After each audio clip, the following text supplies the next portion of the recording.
Good afternoon. Welcome to my channel. As ever, I will be excuse me. As ever, I'll be reading a short story based on 5 random words generated from an online random word generator, obviously. And the 5 words are as follows. This is story number 83, and I thought I'd show you a bit more of my working environment. Yes, I live like a student. That's fine. This story is called In the Foyer, or if you pronounce it that way, In the Foyer. I'm staring at the mural in the foyer of the HBL agency with 2 questions burning in my mind.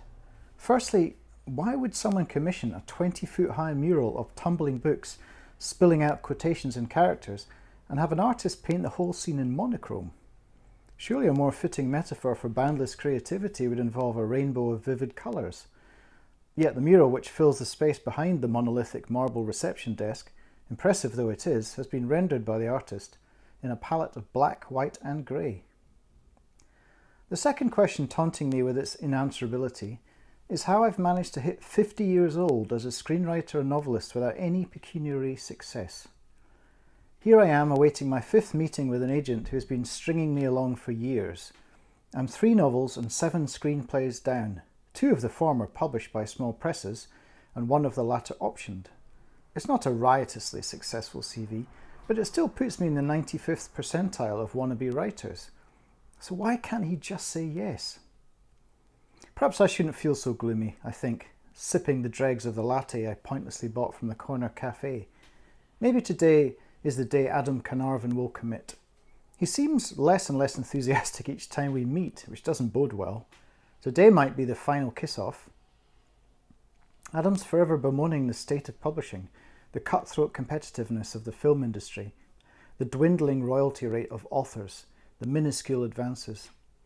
It's a peculiarly British way to do business. Maybe monochrome is appropriate after all. I glanced towards the desk where a security guard, heavy-set, jovial, black, and a pretty receptionist, whippet thin, indifferent, blonde, share space and limited conversation. Earlier I overheard her asking him about his daughter's trip to Brazil.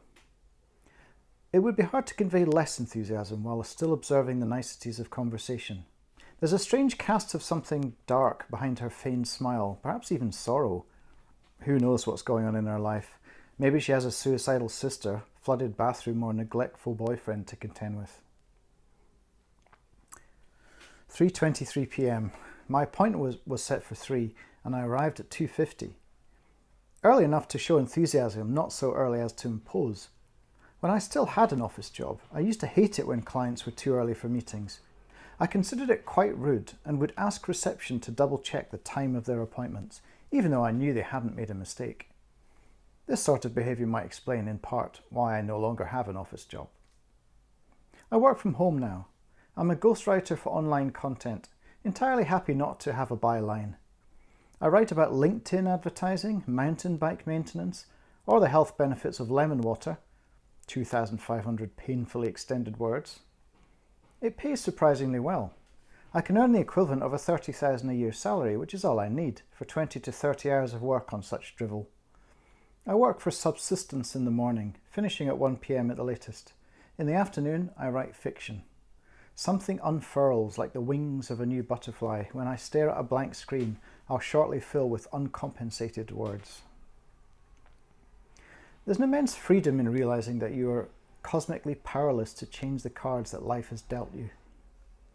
Actually, to extend the poker metaphor, you can swap out cards to try and improve your hand, but you'll never know whether this gambit will make things better or worse until it's too late. You can calculate the odds, but the dealer always wins. Christ, I'm depressing today. This won't do. If I'm to finally impress Adam, I'd better perk up a little. I swallow the last gulp of cold coffee and stroll over to a tall bin, where I have some momentary confusion concerning how to open it. Buttons on the side, suggests the receptionist. I look and there's a tiny blue arrow inside a circle that lights up when I press it. A disc on top of the bin rotates and I drop the empty cup inside. There's nothing else in there, not even a plastic liner. Nobody gets it, it's a stupid design, the receptionist says. and I smile gratefully. I resume my seat looking up at the digital displays above the mural. The times in London, Paris, New York, Sydney, Tokyo, and, strangely, Addis Ababa are displayed. My meeting is delayed in all time zones. I'm half startled when the entrance doors open and a bedraggled woman in her 50s comes in, fighting futilely with a broken umbrella. I hadn't noticed it starting to rain. The woman flicks the bin open with practiced ease and thrusts the brolly inside. "Traffic's lousy," she says, evidently talking into an earpiece. "I had to ditch the cab and dash the rest of the way. Yes, in the rain. I'll be up ASAP. I've just got to spruce up a bit." I recognise her. Then I twig that this must be Madeleine Foster, one of the agency's founders.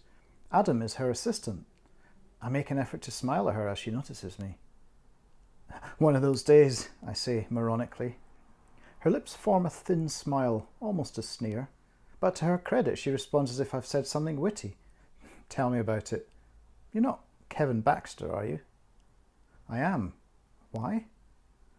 I'm not at all sure why is a polite response, but Madeleine doesn't seem to mind.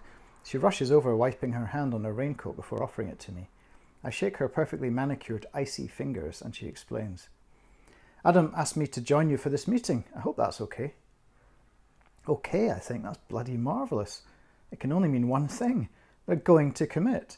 Any minute now, I'm going to be a professional writer represented by HBL, one of London's biggest and brightest agencies.